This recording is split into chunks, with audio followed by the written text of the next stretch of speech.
Pursuit of the Truth, Bab 8. Saat cahaya dingin itu muncul, Suming dapat dengan jelas merasakan gelombang panas yang kuat memancar dari dadanya dan menyebar ke seluruh tubuhnya dengan cepat. Panas itu menyebar ke seluruh tubuhnya dalam sekejap dan menyatu dengan hawa dingin yang dibawa oleh air liur naga kegelapan, meresap ke dalam darahnya. Raungan yang jelas terdengar dari dalam tubuh Suming. Saat dia duduk gemetaran hebat, pembuluh darah keempat muncul. Pada saat yang sama, sejumlah besar kotoran hitam merembes keluar dari pori-pori Suming. Bahkan ada bau busuk yang mengerikan di udara, tetapi menghilang bersama angin. Dengan 3 pembuluh darah, seseorang dapat mencapai tingkat pertama alam pemadatan darah. Kini, Suming telah menjadi seorang berserker yang mencapai tingkat pertama alam pemadatan darah. Namun, ia tetap memejamkan matanya. Tidak ada tanda-tanda ia akan bangun. Seiring waktu berlalu, pembekuan darahnya secara bertahap berhenti seiring munculnya pembuluh darah keempat. Ketika monyet kecil itu kembali keesokan paginya sambil mengendus cakar kanannya dengan ekspresi puas di wajahnya, ia terkejut melihat Suming tertutup kotoran hitam sepenuhnya. Ia menggaruk kepalanya karena bingung lalu mengelilingi Suming beberapa kali. Mungkin ia telah memperoleh informasi, tetapi ia tidak tahu apa yang sedang terjadi saat itu. Karena penasaran, ia mendekati Suming dan mengulurkan cakarnya, ingin mengelus Suming. Tepat sebelum menyentuh Suming, cahaya itu tiba-tiba muncul dengan kuat dari dalam tubuh Suming. Cahaya itu langsung mencapai puncaknya dan menyelimuti Suming sepenuhnya, membuat monyet itu ternganga kaget. Kemudian di depan matanya, tubuh Suming menghilang. Bagi monyet kecil itu, Suming terpesona oleh cahaya. Pemandangan ini membuat matanya membelalak dan mengeluarkan jeritan melengking. Ia bergegas menuju tempat Suming menghilang dan mulai mencari dengan panik, tetapi tidak menemukan apapun. Ia berdiri di sana, tak bergerak dan tertegun. Suming tidak tahu di mana dia berada. Saat ini dia sedang memandang sekelilingnya dengan bingung. Tempat itu diselimuti kabut putih. Dia tidak bisa melihat terlalu jauh ke kejauhan, tetapi dia bisa melihat samar-samar garis puncak gunung di depannya. Dia baru saja bangun tidur, tetapi dia ingat bahwa dia berada di gunung kegelapan. Dia tidak mengerti bagaimana dia bisa sampai di sana. Tatapannya perlahan berubah waspada. Ia pertama-tama menundukkan pandangannya dan melihat dadanya, lalu merasakan jantungnya berdebar kencang. Potongan puing hitam aneh itu hilang dari dadanya. Sudah hilang, Suming terkejut. Dia melihat sekelilingnya, lalu perlahan berdiri. Tatapannya gelap dan waspada saat dia mulai berjalan menuju puncak gunung yang diselimuti kabut. Gunung itu tidak jauh. Dalam waktu singkat, Suming sudah berdiri di kaki gunung. Sambil mengangkat kepalanya, dia menarik napas tajam. Itu memang puncak gunung, tetapi tidak ada tanaman di atasnya. Sebaliknya, itu adalah tanah tandus, seolah-olah telah dipoles halus. Ada banyak gambar yang diukir di atasnya, gunung, sungai, binatang aneh, langit, dan bahkan kata-kata yang belum pernah dilihat Suming sebelumnya.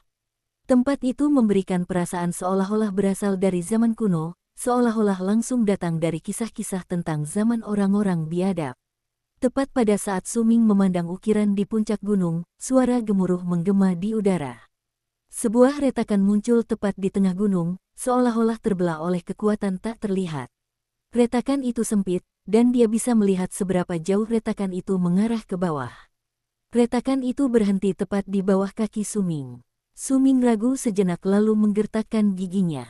Dia sudah berada di sini, dan dia tidak tahu bagaimana cara keluar dari tempat ini. Dia bahkan tidak tahu di mana dia berada. Sekarang ada jalan di depannya, dia harus melangkah maju dengan susah payah. Di suatu tempat dalam benaknya, ia merasa bahwa ini terhubung dengan puing hitam itu, karena ia ingat dengan jelas panas yang dipancarkan oleh puing tersebut. Suming merasa seperti berjalan sangat lama saat memasuki gunung mengikuti celah sempit. Jalan di depannya perlahan melebar. Ada juga banyak ukiran aneh di dinding di sekitarnya.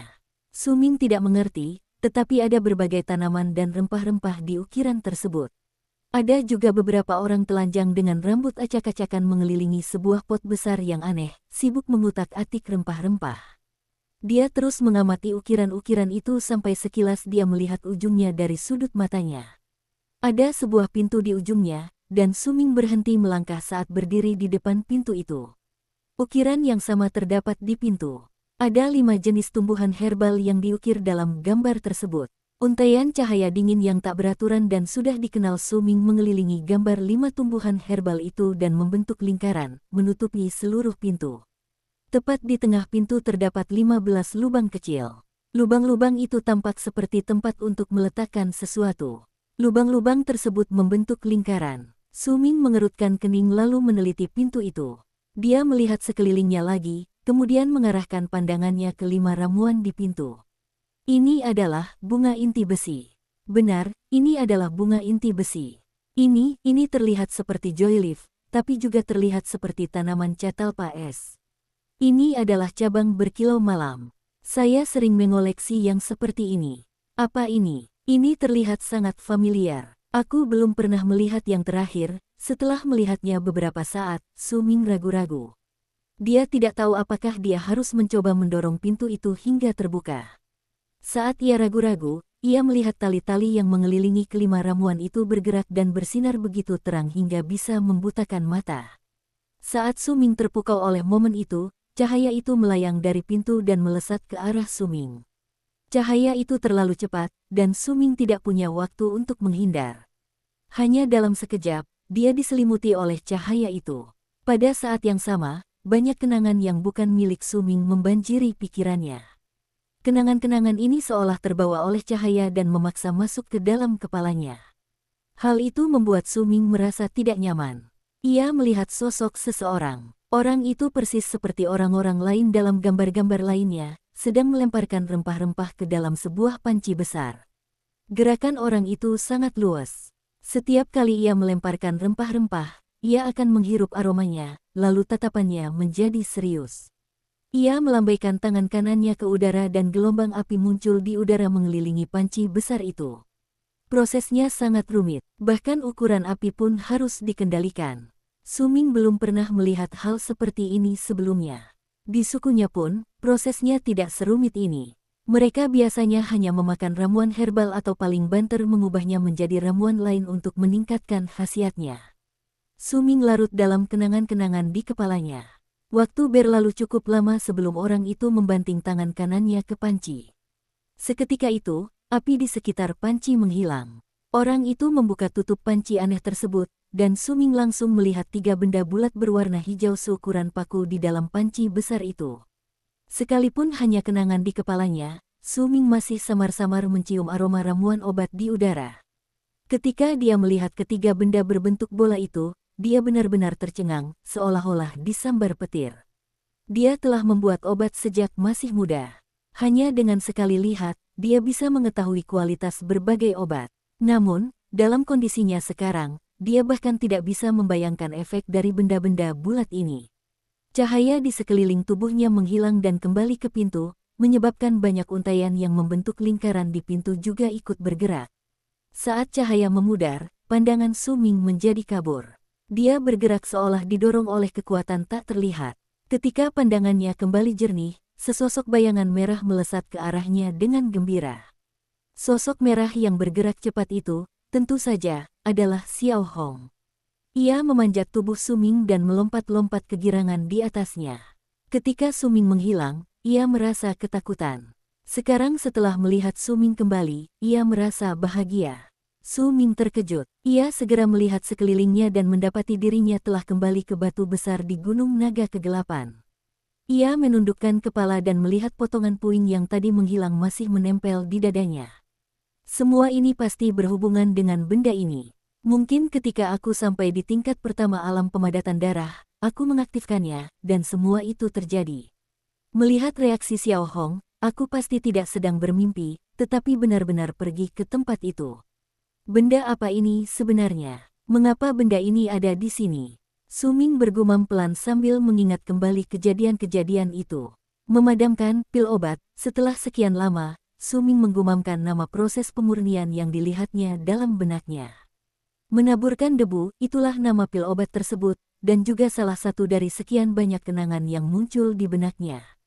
Suming berbicara dengan nada rendah.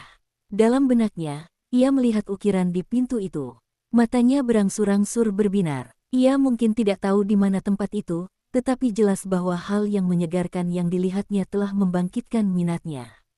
Menurut pandangannya, pelatihan untuk menjadi seorang berserker berkaitan dengan ramuan-ramuan yang meningkatkan laju aliran darah dalam tubuh.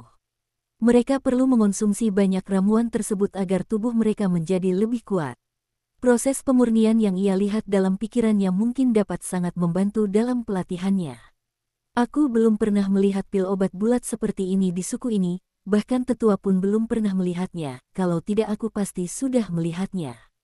Tapi pil obat bulat itu tampaknya bekerja cukup baik.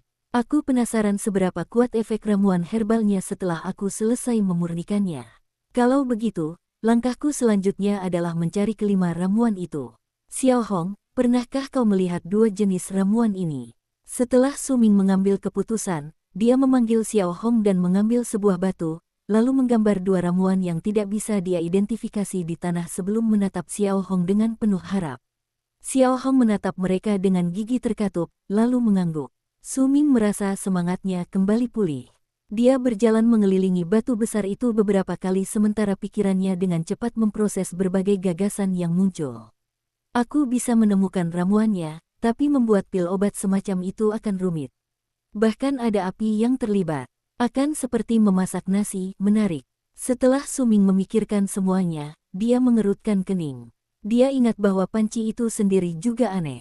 Panci itu berbeda dari panci yang digunakan untuk memasak nasi di sukunya. Saat dia menelusuri ingatan di kepalanya, dia mengetahui bahwa panci yang digunakan untuk proses pendinginan itu memiliki nama yang aneh, kuali gersang. Panci-panci yang digunakan di suku ini pasti tidak berguna, aku juga butuh api. Suming tiba-tiba mengangkat kepalanya sambil bergumam. Matanya berbinar saat menatap salah satu gunung yang terletak agak jauh di antara 5 gunung di Gunung Naga Kegelapan. Gunung itu seluruhnya berwarna coklat, dan saat ini, asap mengepul dari puncak gunung tersebut.